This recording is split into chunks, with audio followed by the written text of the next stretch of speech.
Welcome to Borrowed Notes Authentic Lives. I'm your host, Karyn Rosenberg. Today, I'm joined by someone who brings serious heat to the stage.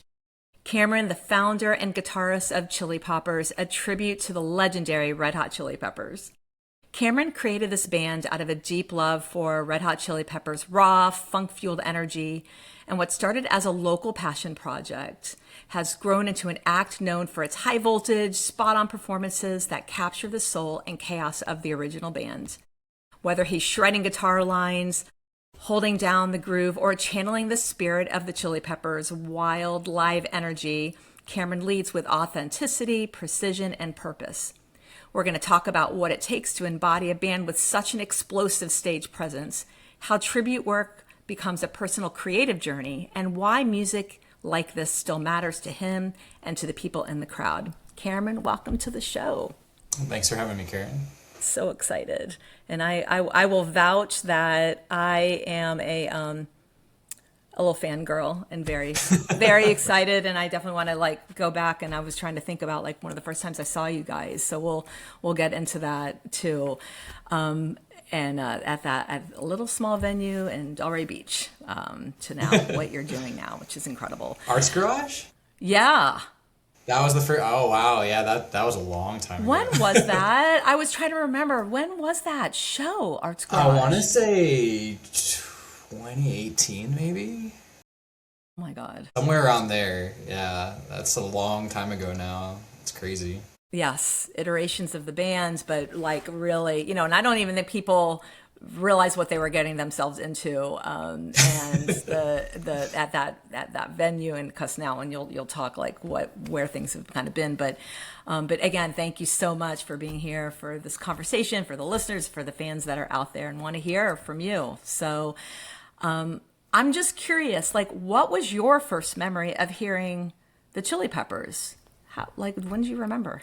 Man, so it's actually kind of funny because I was sort of a late bloomer in terms of finding and loving Red Hot Chili Peppers. So I grew up on not necessarily all heavier stuff, but really my first earliest loves and memories were System of a Down, Rage Against the Machine, to this day, Mars Volta, which actually ties in later, which I'll talk to a bit, but my first concert ever was 311, which I still love. And the Chili Peppers, I liked all the radio hits, but for whatever reason, I just hadn't sat down and listened to an album until a friend in high school recommended. He's like, "Hey, you should check out this album called Stadium Arcadium. It's by the Chili Peppers." And I was like, all right, I like the Chili Peppers. Sure, I'll check it out. And then I was blown away. It's a double album where there was just no misses for me. I was from and I'm like, this is crazy. How did a band put out 26 songs on one record, one double album? And I just loved all of it. And I didn't even play guitar at that point. I didn't pick up guitar until I was 21. So 21. Wow. Yeah. You always hear how people played it's always been something in my hand. 21. I'm so curious. Why at 21? What was going on that you're like? So it's interesting because I played piano when I was a kid for a little bit, but I dropped it because even though I like classical music now as an adult musician, as a kid it's kind of boring, right? It's pretty hard to get. Maybe not for all kids, but for me it was not what I was listening to. No one sat me down and was like, here's an Elton John song or a Billy Joel song or just something a little more rockin', right? I just wanted to rock. And then I did clarinet for a little, didn't like that. No offense to clarinet players, it wasn't for me. And then all of high school I listened to a lot of music. I got into a lot of music. But never picked up an instrument. It wasn't really until college that, and it's funny, you're gonna laugh, but after years of playing Guitar Hero with my friends, I was like, I know it's not the same, but maybe, I don't know, I'm good at this, I'm good at the rhythm, maybe I can do this. And so I asked my mom at 21 I'm like, hey mom, can I have a guitar for Christmas? And she bought me, I still have it in the closet here actually. She bought me $100 Walmart first act like the usually the crappiest because she thought I was just gonna drop it, right? So she was thankfully that one that I got was not like the worst made one, like it was still somewhat playable, and I didn't drop it. I loved it.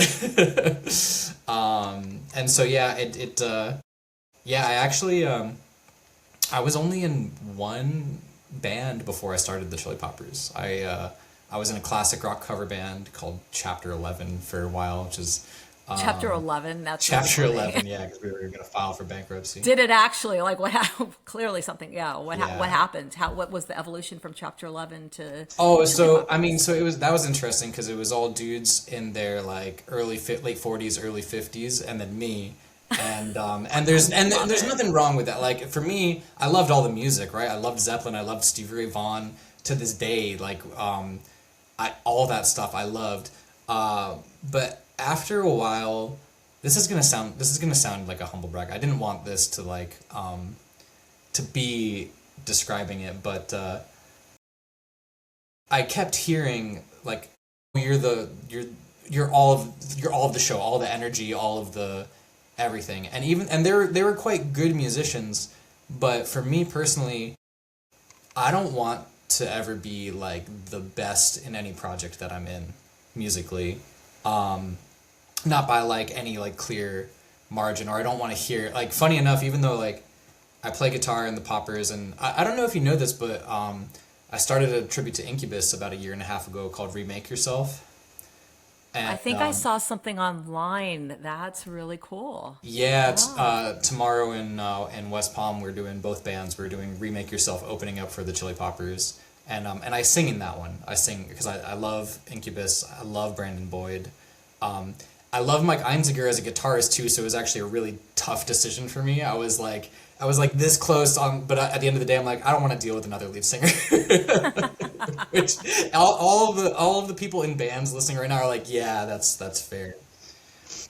Um, so so, you're saying there's a personality style usually of the singer or the guitar, like there like the stereotype of yeah, it? especially singers and then guitarists are like next. But what I was trying to get at is that despite that and despite enjoying both of those roles and despite how I might act on stage, I'm not really used to being the center of attention. I don't really like look for it.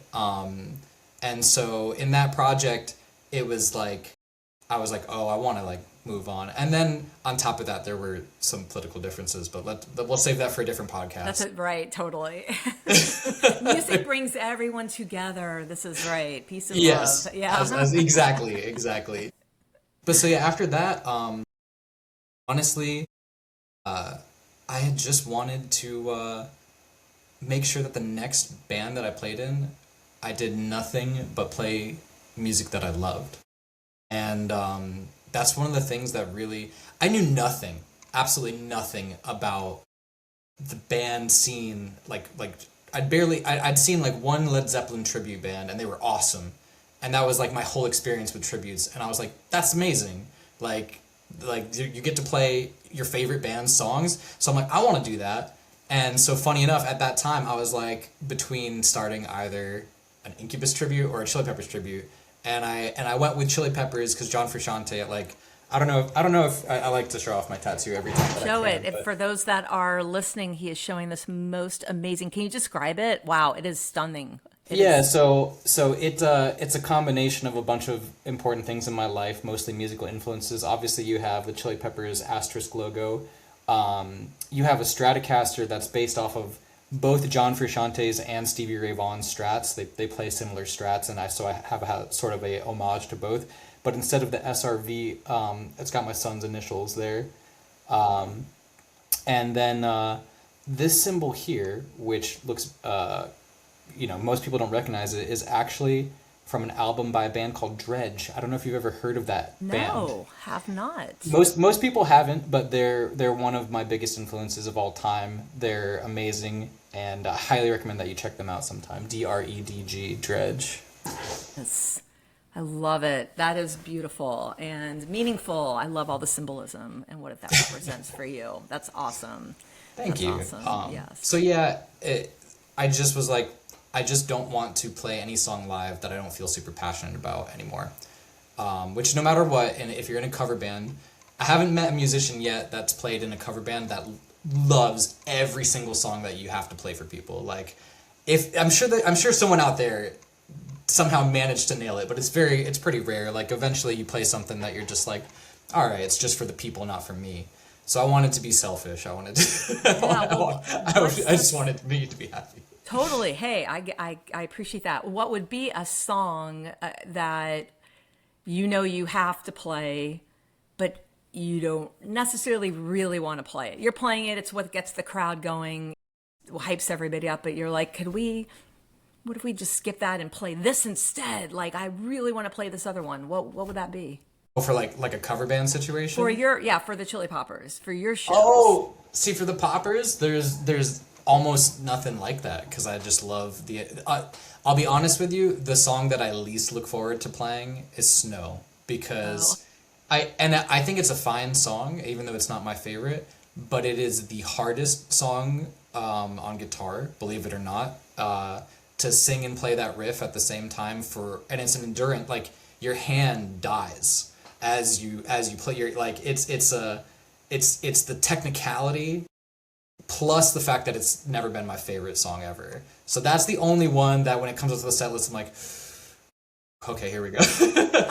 But I think I like the song. It's more of a tactile thing for that one. So. Well, I think that's what people don't understand, that, those that are fans of the music go and listen and jam, but there is a huge technical side. Somebody's learning bass guitar now, that I'm curious it's what hard. the personality is of the bassist of the bands, but other than in the Chili Peppers, we know that personality, and in the Poppers, you've always got good vibe going on with the bassist, but bassists get a bad rap. Shout out to the bassists out there. Anyway, not in your band, but yeah, it's technical, the musical, that piece. So for you, that song "Snow" is like really technical, and you have to like gear up for it. Yeah, and it's kind of funny, like. Musicians know what each other's going through when we see each other on stage, but it's always interesting getting non-musician perspectives on things, because like we played a show with both bands, with Remake Yourself and the Chili Poppers, at House of Blues Myrtle Beach. We had like 800 people there last summer, and yeah, it was amazing. And Remake Yourself was quite a new band in comparison to, like, I've been doing the Poppers for almost 9 years now. Remake, and to be honest with you, people might not believe this, but Incubus is technically more difficult to get together. Like, for the Chili Peppers, you have the virtuosity of Flea and Frusciante and Chad Smith, but when you've been listening to that music your whole lives, it kind of comes together.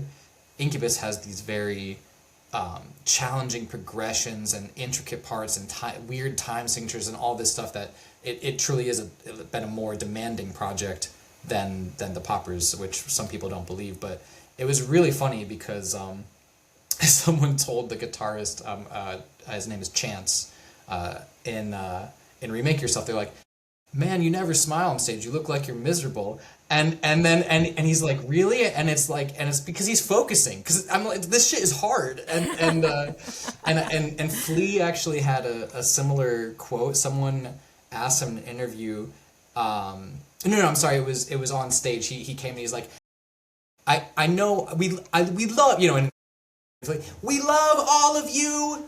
We are here for you. If we don't read your signs or we don't respond to whatever you're yelling out, it's because this shit is really hard to play. We're focusing up here." And it's like, yeah, it's it's quite difficult to if you so anyone listening, if you see a musician up there and they're like, "Oh, they look so unhappy," no, they're just focusing, dude. Like, they're.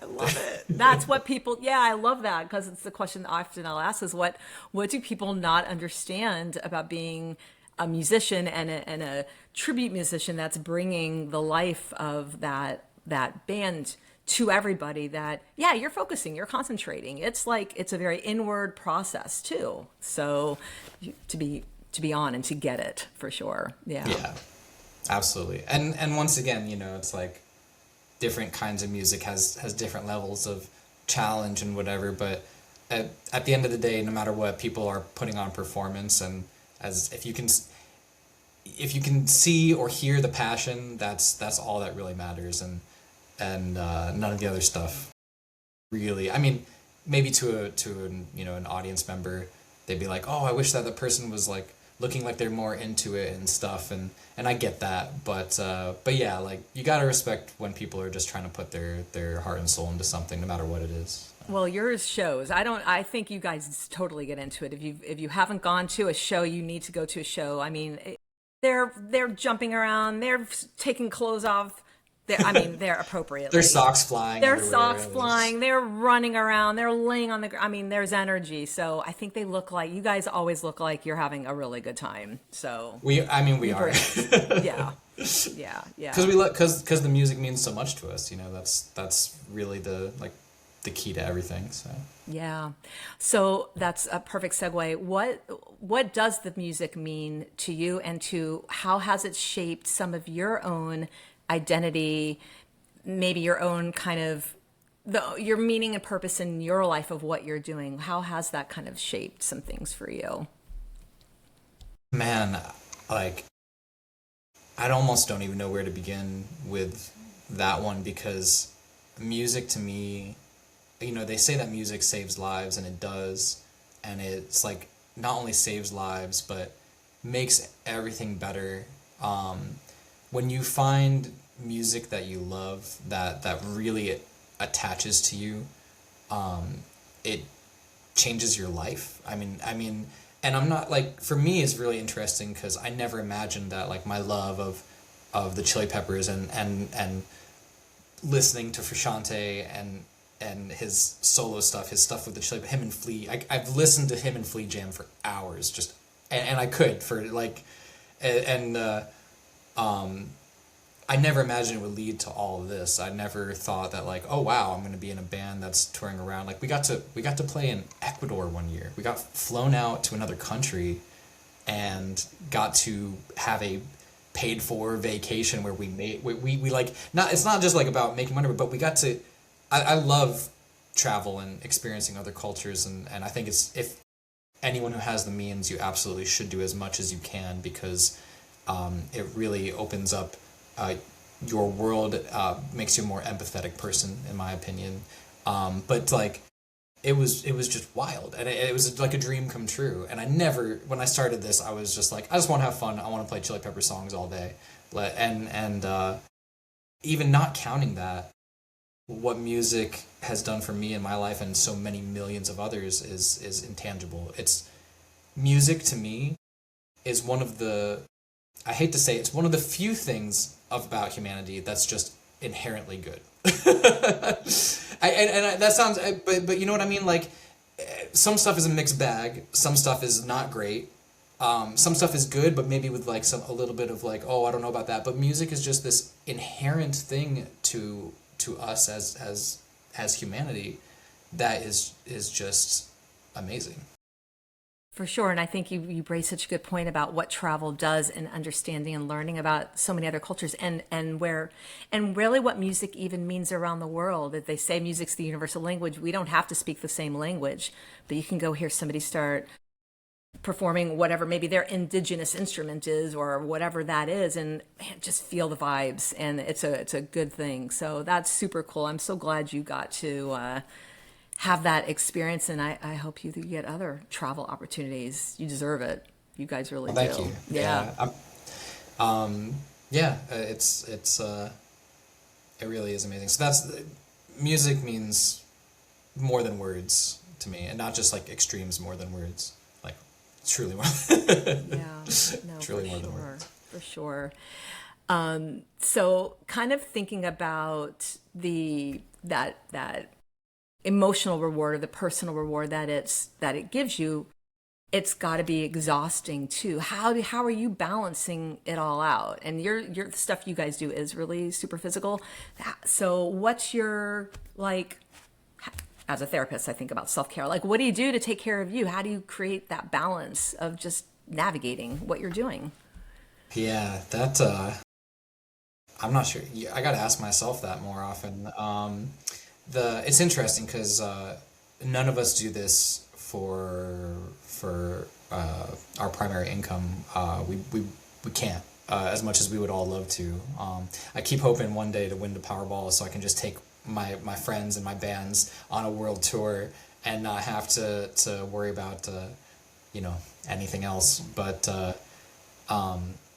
yeah, a lot of us. I have I got a family and a day job, and in the two bands now, when we do, like, over the summer we did a double show, like Remake Yourself opening for the Poppers 2 nights in a row, and it's it's absolutely exhausting, but funny enough, it's like a lot of people look at us jumping around like animals on stage and stuff, and they're like, oh, that must be exhausting. That's actually the least exhausting part. It's the most fun part. Like, once I'm on stage, everything else melts away. It's just like, it's absolutely wonderful.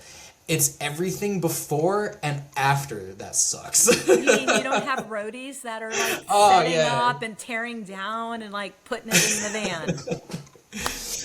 Depends on how that Powerball ticket drawing winds up for me. Yeah, no, and it's funny because I've seen people comment on like successful musicians, and they're like, oh, they barely work, they got roadies, they get 5-star hotels, and I'm like, first of all, it's still grueling on the road no matter what. It is a very isolating experience. It's a very you become detached, even with all the nice things that people like the actual Chili Peppers can now afford. And guess what? Almost all, like 99% of the musicians who have reached that point put in their dues by running around in a van with however many dudes and dudettes and grinding away and lugging all their stuff for years and years and years and years, and never giving up. Like, the touring lifestyle and the just the playing live music and everything that comes with the setup and all that's involved in that, it breaks people, man. Like, it's not easy. Like I said, the people look at us, playing riffs and jumping around and singing our hearts out, and they're like, oh, that must be exhausting. No, that's the best part. That's truly the best part. So It's the before and the after that's draining, especially if you have a doubleheader weekend that's going on. And then you have your day job, and then Monday you're getting up. And do you want to share a little bit about your day job, or do we want to keep the mystery? No, I'm joking. I mean, I think this is important for people to understand that when you're going out and you all who bring this music to us, of which we are so grateful for, it isn't your main gig. You have to provide for your family. There's other stuff going on too, and what people don't always think about or see. So yeah, share and a for little me, bit about that. I manage both my bands as well. I do all the booking, all of the social media. It's like another full-time job. It's that part is the first part I would outsource if I could afford it. I'm like, for all the fellow musicians listening, if you do not run your bands, or you do not like contribute with bookings or whatever, I'm not saying that you have to go start doing those things, but whoever does in your band, give them a little love from me on my behalf. Just be like, hey, you've been doing a great job. We love you. Like just do something for him, man, because it's that part is it takes up so much time and energy, and it's like and money too, like all the promotion and everything. If it's I hate doing this because I can't stand Meta. I can't stand Facebook. I can barely stand Instagram. Like, I hate social media. Anyone who ever like looks on my personal social, they're like, you never post. I'm like, yeah, I just do band stuff. Like, I otherwise I wouldn't touch it at all. And I have to give those companies a bunch of my money, which sucks. But it's it's the world we live in these days. It's there's very few ways of outside of that to truly promote your passion projects. So Right, absolutely. You have to like use social media. I don't know how people did it back in the day before social media, because now, sure, it's a post. It's sharing it here and there. It's letting promoters. Otherwise, you're like paying for I don't know how, I mean, you know, the business side, I don't. That is a full-time job. It must be. And so basically you have like 10 jobs and only one really pays the bills the most. Correct. You know? Yeah. Right. Yeah. Yeah. So what do you do? Like, what's your day-to-day life like? I do software for a living. It's very boring. Okay. Oh, so yeah, this is like the good, like creative release besides what you do for your main gig, Yeah. for sure. Actually, even though what I do is just like, work for sell my soul 40 hours a week to corporations. Well, I started my interest in software engineering came from my love of gaming, and a lot of people don't realize this if they don't play games, but it's not just like Duck Hunt and Mario anymore. Some of the most beautiful art that I've ever seen created has actually been in video games. Some of the music, some of the greatest composers I've ever listened to, especially a lot of Japanese composers, are huge influences on me and millions of musicians, actually. There are my wife and I go to orchestral concerts where they'll play all of like Final Fantasy music or like Zelda and Mario and stuff like that, and they're really works of art. And in fact, some of the story writing in games have been just as good as the best books I've ever read in my life. And it's no surprise, because you have all these people who have their creative passions, and video games are just another medium, just like a painting or a record.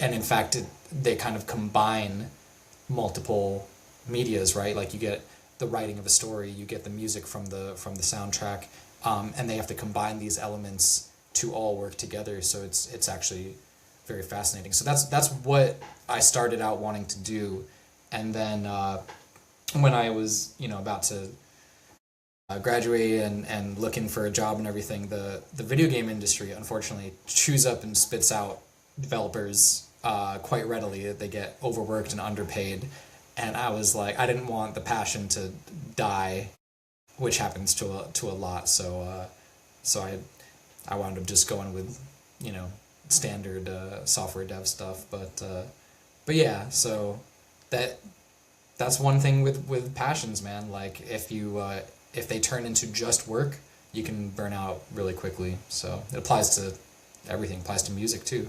Absolutely. I love that you could go and see, especially your origin story with classical piano, and you have that appreciation and love of what classically trained. I mean, mine was cello, so I grew up. Oh, playing. Nice. Yeah, yeah. And so appreciating that, I think, is great. So to be able to go and hear that music that you love brought in a way that in a live experience is awesome. That's super cool. And I think about like all the even why am I blanking? Like 9 Inch Nails, Trent Reznor. Yeah, who became like a composer, and a lot of Yep. who started doing other kind of cool stuff, cool projects of composing different things, or people who get into theater, live theater, and write compositions. Fun fact, you know who Stuart Copeland is, the drummer Yeah, from The Police? of course, one of my top 10 favorite bands of all time. Me too. Can I tell you a funny story about The Police? Please real quick? tell me all. Yes. So, my mom is the one who got me into The Police.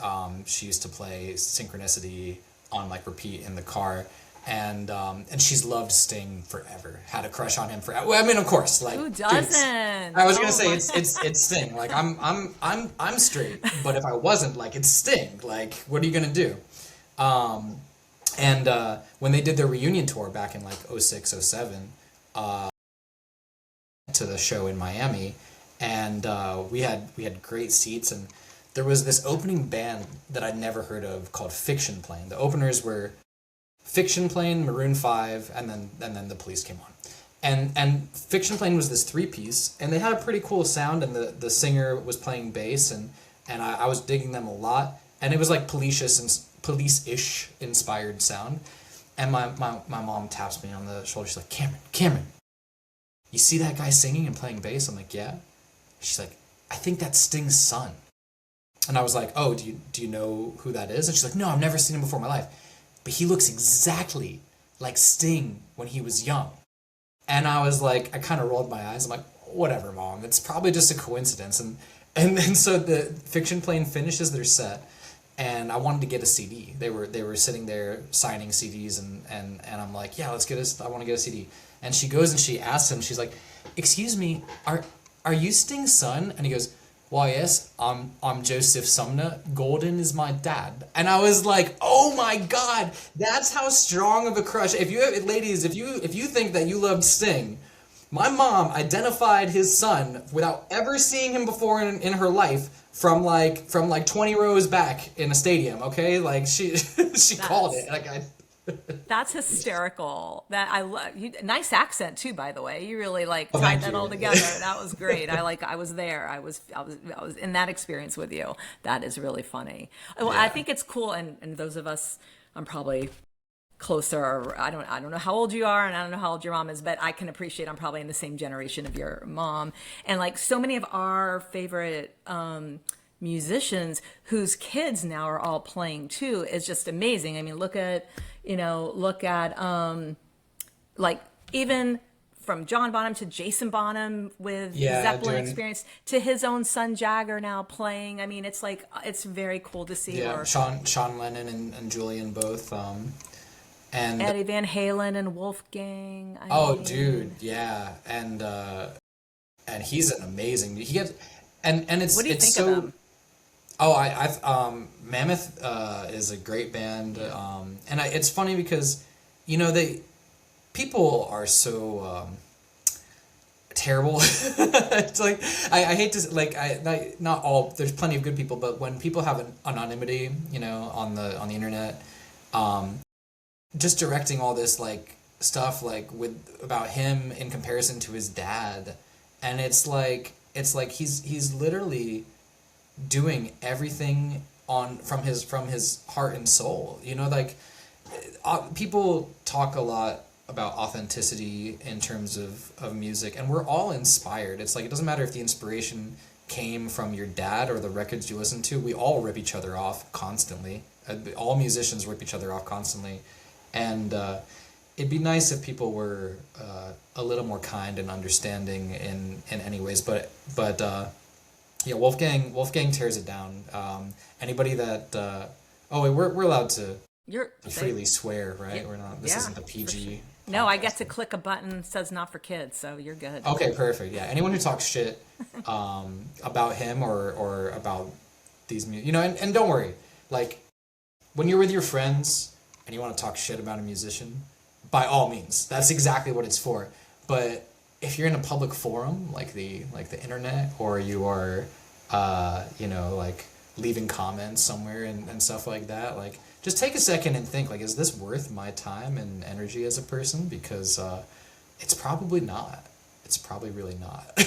So true. I mean, you guys are active. I mean, you're on social media, and I'll see and I follow and all of that. But do you read the comments? Oh Do you yeah, read what? every single one, and it's funny because the adage of like you only get haters once you found like some measure of success. Like I didn't once again when I started this band I knew nothing about tributes at all, and there's a surprising amount of and once again it's like a loud vocal minority, right? Like it's not that many people, but the ones who are the loudest, there's not many of them, but they love to complain constantly.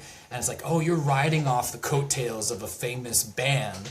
And it's like, oh, do you like go into bars where a cover band is playing and you're like, you're just riding off all these artists' coattails? Like, we're not trying to be the Red Hot Chili Peppers, and we're not trying to be Incubus. We're trying to honor this music that's made our lives so much better, and to share that love with like-minded people. Like, what is better than when you go to a concert of one of your favorite bands and you can hear everybody singing together, and you know that all these people have listened to all these same words and melodies, and have that shared love. There's like nothing. It feels great.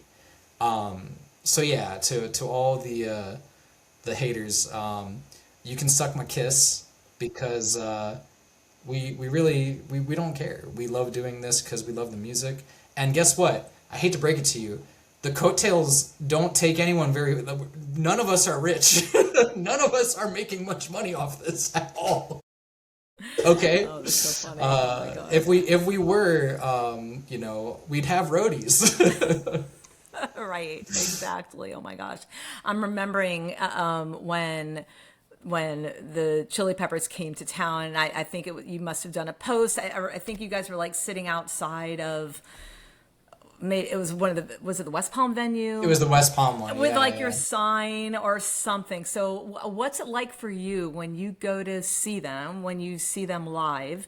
And then follow up to that would be, what would it mean for you? Like Billy Joel just showed up like a few weeks back at a Billy Joel tribute band, and that was kind of this whole crazy thing. Yeah, I got to interview that dude from Turnstiles, who's the Billy Joel guy. So for you to be at the show, Chili Pepper show, with your signs and all the thing, and what would it mean if like somebody showed up at your show? What would that even be like for you? If one of the Peppers showed up at. Yep. Well, if I noticed after I was done trying not to like shit my pants on stage, like, oh my God, if now I really can't fuck anything up. It would be amazing. I've thought a lot about it. About how cool it would be to sit down and just and I'm sure they've heard a million people thank them for how much the music has influenced them, but I'm no different. I'd really just like to. They say that imitation's the sincerest form of flattery, so hopefully I'd hope that they all take the same view, but I'd really just like want to be able to say, hey, all of the art that you've put out into the world has made my life infinitely better, and I wish I could express how much it truly means to me, and I hope that that you see us trying to do you guys justice, because that's all that I really want to do. I just want people to feel like they're at the show, And for those of us who've been at the shows and your shows, you give that energy, you do, and you never know, it could happen. They could show up. Some questions that I love to ask, like what's your favorite post-show meal ritual when you're done? What do you like to do? What do you eat? What do you do?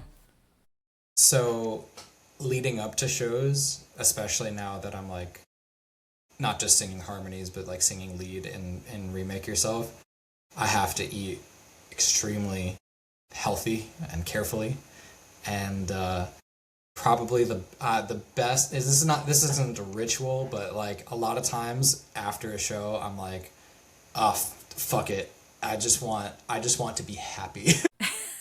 And a good Philly cheesesteak is like, oh, it's like heaven. Philly cheesesteak. Okay. Yeah. Yeah, that's but really anything that's just like, even something like a great slice of pizza.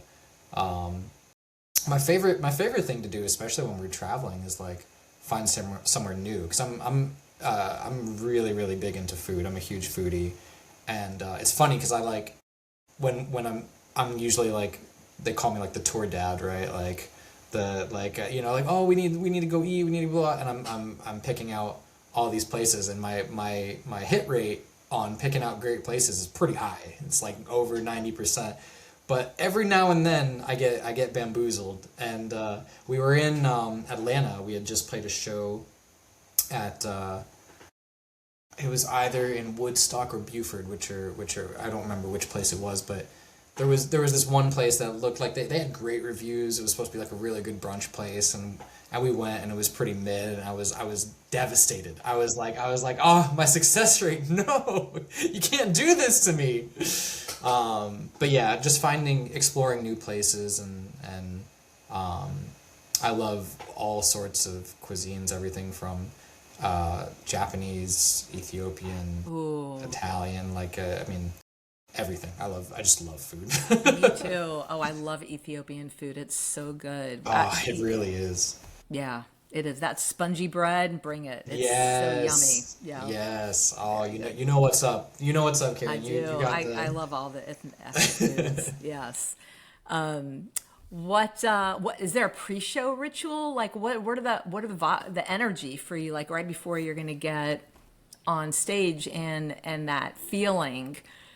Can you describe that in a couple of words? What that's like for you? Yeah, so it really, obviously it depends on how much time we have after everything is set up, but it's like it's very interesting because it's like chaos, chaos, chaos, chaos, chaos, chaos, and then this lull. And then the time before a show, it's like the worst. It's like well, not the vibes, but like for me, especially because like I said, I've managed both bands, so like I feel a great responsibility. Make sure everything's right. Sound checks sometimes run over. There's issues. Like all the bullshit, right? Like, and then you're trying to get into the mindset, but then there's this waiting. Like I don't get butterflies anymore. I haven't for a very long time. Not since I like first started going to open mics long ago. That's how I like got started.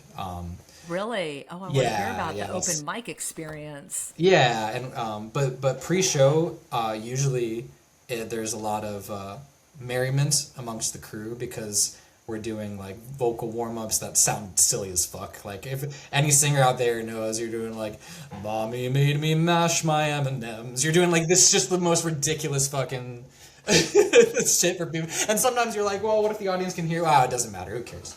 And there's a lot of stretching. There's a lot of like limbering up, because it is very physical, and then yeah, it depends on how nice of a green room we have. We've done everything from getting changed in the public restrooms at the yeah, that one's always fun. Thankfully, we don't do. We're kind of like mostly past that point now. Thank God.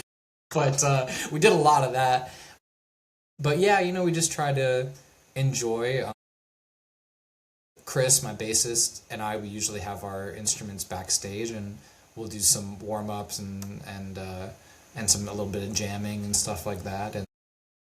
And yeah, and sometimes it's just like everyone is, depending how tight. Like sometimes you could walk in and everyone is just sitting there on the couch, just decompress it, just getting as much relaxation in as possible, So it varies. Yeah.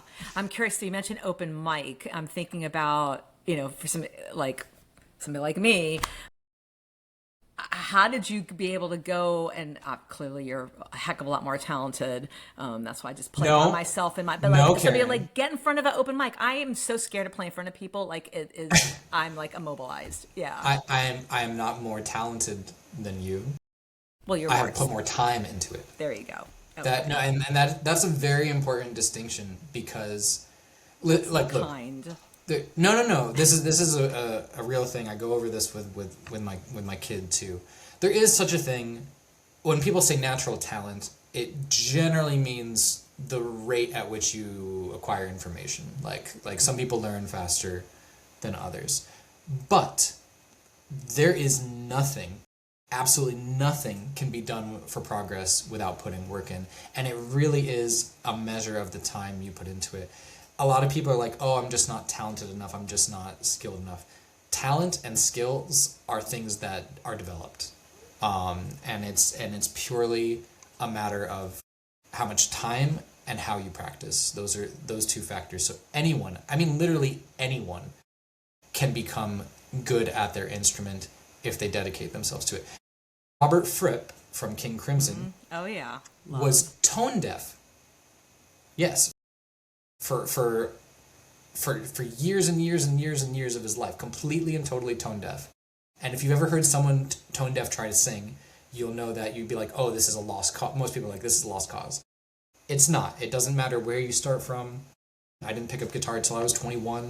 Like, it literally doesn't matter as long as you put in the time. Consistency is really key too. Like, a little time every day is better than like skipping several days and trying to like catch up on it. So that's how I feel about that. And when I think I've been playing guitar for like, I think 2 years, about 2 years before I decided to venture out to an open mic. And anyone from South Florida who's been around, and know about it, there used to be this place called Your Big Picture Cafe down in around Davie, I think. And it was an open mic hosted by a guy named Len Perry, who him and his son Lance hosted it together. And Len Perry is an incredible jazz guitarist. He still hosts open mics at King's Head Pub on Tuesdays, I think. And I went to this open mic, and I don't even remember what the first song I tried to, but I just completely fucked it up. I was nervous. I forgot all the words, fucked up all the chords. It was a train wreck. But everyone was incredibly kind. Everybody still clapped. No one called me trash or anything like that. And if they had, I might not be talking to you right now. I might have just given it up, like it was already discouraging that I could do it at home, but then I was like I couldn't do it in front of people. And funny enough, are we allowed to talk about substances on this on this podcast? You're allowed to say whatever you want to say. It's going on Okay, YouTube. It's right. out there. Once it's out there, it's out there. All right, let me preface this. Say Drugs are whatever bad. Drugs are bad, kids. Don't do drugs. However, if you do decide to do drugs, marijuana is probably the least harmful one you can do. So one of the things that I didn't try weed until I was also, and one of the first times that I ever did was with my mom.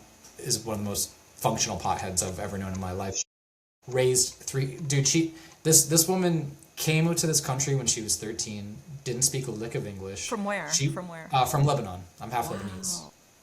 Yeah. And she's literally had like 20 different kinds of jobs. She worked as a long distance trucker. She worked as a waitress, bartender. She worked as on a carnival. She worked at she likes to joke like she's a carny. She's a carny. Oh my god. Yeah, she real estate agent, just all this stuff, crazy. And then she wound up starting a landscaping company where she actually eventually found success. And she did all this while raising 3 kids by herself. That is so inspiring. Oh my god. Yeah. I'm telling you, I have no idea how she did it. And once again, functional pothead. So she did it, she didn't do it without any without something to cope with life a little bit. But the first time I ever smoked was with it was great. I don't really smoke so much anymore. I like edibles because the whole singing thing. Keep that. But what I found solid. Mm-hmm. Yeah. What I found is that if I was just a little bit high, it calmed the nerves quite a bit, which is not atypical for people. And there was one time where I'd try and play in front of my family and it'd be like okay or whatever, but still not as good as when I was in my room just rehearsing on my own. And then one time I was like, fuck it, and I smoked a bunch and then I went down and I played and sang really well. And my family was like, wow, we didn't know Cameron could sound that good. And then I was like that's how I sound in the room. So that helped. And once again, don't do drugs. Disclaimer is put out there. Yeah. Right. He's a responsible adult, can make choices as a responsible adult. Right. They all have drawbacks, by the way. If there's one thing, don't listen to about stoner culture that I really dislike. It's not some miracle. It's not gonna. It has downsides, even if you don't smoke it. Like they all drugs do. However, sometimes the upsides have some good uses in life, to put it mildly. Okay, it's a good way to put it. But yeah, really, whenever you feel like you're like, okay, I'm happy with how I sound practicing here at home, just you just got to do it. Just go to an open mic, and you have to remember, it doesn't matter whether everything goes tits up. It doesn't matter if you're a nervous wreck.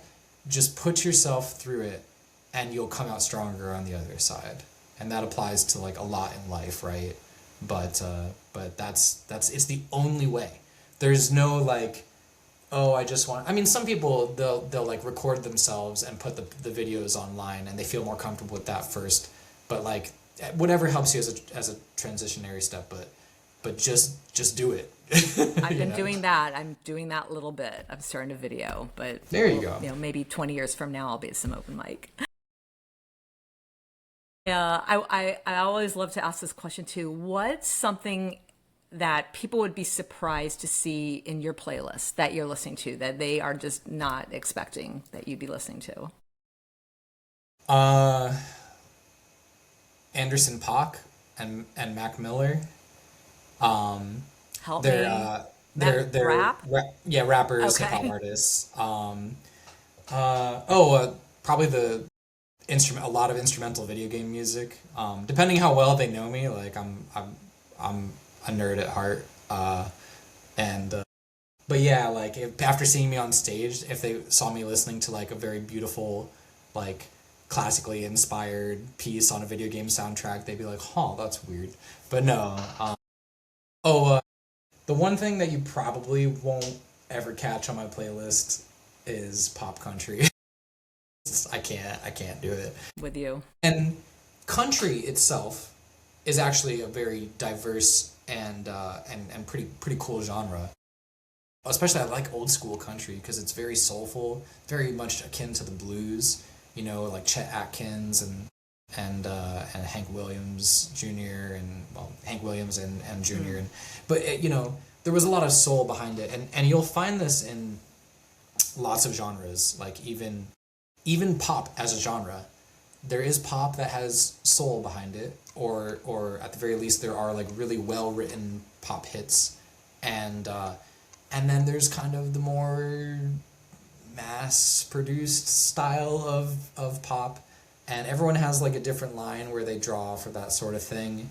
But like the Beatles were a pop band, right? Like they literally started out, now they went way off the rails after that, but they wrote great pop songs. And there's Michael Jackson, amazing pop artist. Prince, amazing pop artist. My son loves Michael Jackson. He love Prince. Oh my gosh, yes.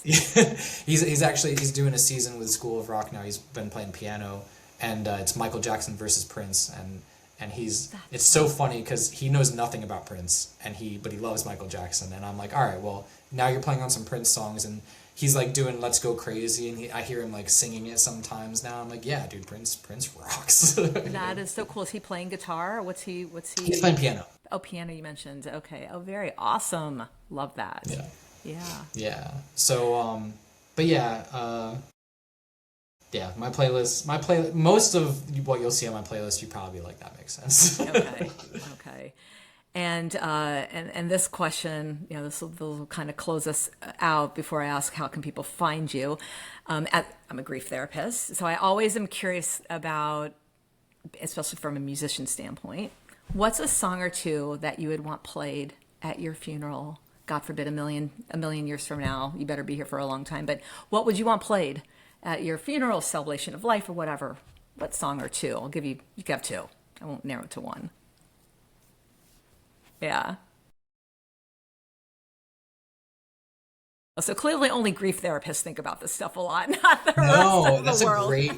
That's actually a great question, and it's funny because I've actually like thought about this question before, but now that it's being asked, I feel like I'm put on the spot. That's okay.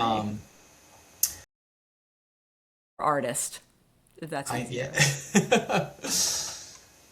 Well, I can tell you a Chili Peppers song that would probably mean a lot to me to be played. It's one called "Hey," off of Stadium Arcadium. It's still to this day in one of my favorite Chili Peppers songs of all time, and it's just hauntingly beautiful. it really struck a chord with me growing up. And I can tell you one that is an Incubus song that absolutely needs to be played, and it's called "Sick Sad Little World." If you've never heard that song, you should listen to it when you get a chance. It's funny enough, same thing with Incubus. I found that first album I fell in love with, and it kind of makes sense for me. I'm turning 37 next month, like, so a lot of these albums came out when I was in high school, right? But there's one called "A Crow Left of the Murder" that I grew up with, and then I went backwards from there. So with both of the bands that I tribute, I fell in love with like a 2006 album and a 2004 album, and then I went backwards. But that's one of the things that makes music timeless, and these bands that I feel are generational, is that it doesn't matter when you discover them, the music just persists. And it's like, with, like you were talking about, like the Police and Led Zeppelin and the Beatles and stuff like that, there's a lot of like shitty music that came out in those times, but the legends really stand out, and the music persists across generations. So those two songs, and then Johnny Cash's "Ring of Fire" just for it to be funny. Okay. Oh, I love it. just to get a rise out of people. So great. Oh, that's so awesome. Thank you so much. You've been just incredible, and I really appreciate you giving so much of your time to all of the listeners. And so people know how to find you. What are your socials? How do they know about your upcoming gigs? Tell us. Absolutely. So for the Chili Poppers, anyone who sees the video, it's right here on the shirt. It's the Chili Poppers. That's with chili with one L. And you can find us on Instagram, Facebook, our website, thechilipoppers.com. And for Remake Yourself, you just look for Remake Yourself Tribute. So if you're a fan of the Chili Peppers, or you're a fan of Incubus, or you're just a fan of great live music and live shows, come check us out, man. I've basically not met a person who went to one of our shows who didn't have a good time, so... Yeah, I could speak to that personally. It is, it's a good time. You will not be disappointed. And I know that you have an upcoming, just if you're listening to this kind of in real time, where you've got some shows. One is at the state fair, at a county, or what fair? The South Florida Fair, South Florida Fair, yeah. Tomorrow night, we're gonna both bands are gonna be at Respectable Street in West Palm. Tickets are on sale. Tickets are on sale now. And then on Saturday, we're going to be at the Hollywood Beach Theater with the Chili Poppers, and we're going to play all of Blood Sugar Sex Magic at that show. And then on the 31st of this month, it's our first year in South Florida Fair's tribute band battle, the Battle of the Bands, man. And I say this with no bias whatsoever, we're going to win. And no, I mean, I honestly believe in my heart that we are, and even if we don't, but we're going to have a great time. So that one's at 2 p.m. that day on the 31st. So yeah, I'm gonna try to come out for that, because I at least for part of it, I love like many of the bands that are performing. It's gonna be awesome, and a battle of the bands of tribute bands. I love that. It's so cool. Yeah, it's a great lineup, man. It's us. It's Foo Fight. Tribute to Foo Fighters, obviously. Love Song, tribute to The Cure. Godsmacked, tribute to Godsmack. Thought Monkey, tribute to Creed. And then STP Unglued, I believe, tribute to STP. If that's the wrong STP tribute, I apologize. I think that's the one playing. Don't quote me on that one, all right? Yeah. But I love Stone Temple Pilots, so it should be a good time. It'll be a great time. Thank you so much. And a shameless plug, if you're listening and you haven't checked out the other recordings, I did get to interview Harley, the bassist from Foo Fight, and nice. She's awesome. So yeah, so it's cool. I love all you guys. Thanks again so much. Thank you for being on this musical journey with me and for supporting live music. I'm Karyn Rosenberg. Thanks for listening to Borrowed Notes Authentic Lives. Hope to see you at a show soon. Rock on. Rock on.